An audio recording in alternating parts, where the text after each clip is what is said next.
Mga minamahal kong kababayan, Assalamualaikum. Madayaw ug mayong adlaw kaninyong tanan. Magandang araw sa inyong lahat. Taong 2017, personal kong nakita nag-aagaw buhay sa hospital ang isang biktima ng pinasabog na improvised explosive device ng mga NPA sa Mandog, Davao City. He was struggling and choking with his own blood.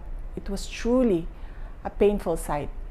Hindi ko rin malilimutan ang paghingi ko ng tawad sa ina ng namatay na opisyal ng Philippine Army dahil sa nangyaring engkwentro sa Barangay Paquibato, Davao City. Hindi ako nakapagsalita nung ako'y tanungin kung ilang anak pa ba ang mamamatay dahil sa mga terorista sa Davao City.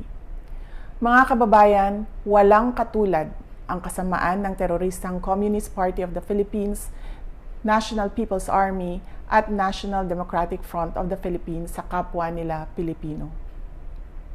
Hindi na mabilang kung ilang sibilyan, kabilang na ang mga menor de edad, ang naging biktima ng madugong digmaang idinulot ng mga terorista. Maraming batang estudyante ang hindi nakapagtapos ng pag-aaral dahil dinala sila sa bundok upang maging armadong terorista. Hindi na rin mabilang ang mga barangay captains, kagawad, security volunteers, pulis at sundalo na nagbuwis ng kanilang buhay para protektahan ang ating mga komunidad.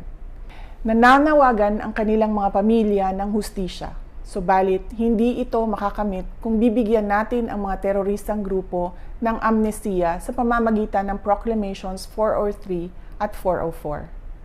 Sumusuporta ako sa mga hakbang para itaguyod ang kapayapaan sa bansa because the fight against terrorists is deeply personal to me as it is deeply personal to the families of countless Filipinos whose lives were forever upended because of the madness of terrorists.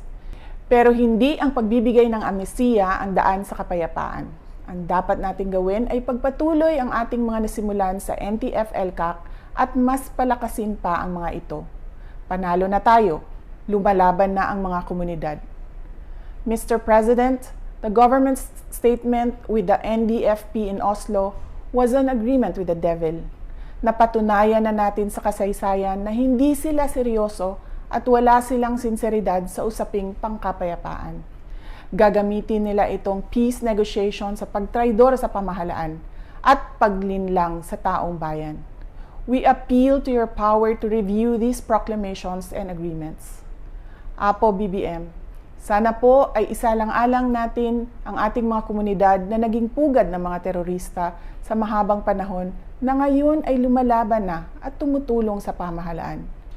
Let us honor the memory of those who died in the senseless and bloody attacks of the NPA, CPP, and DFP.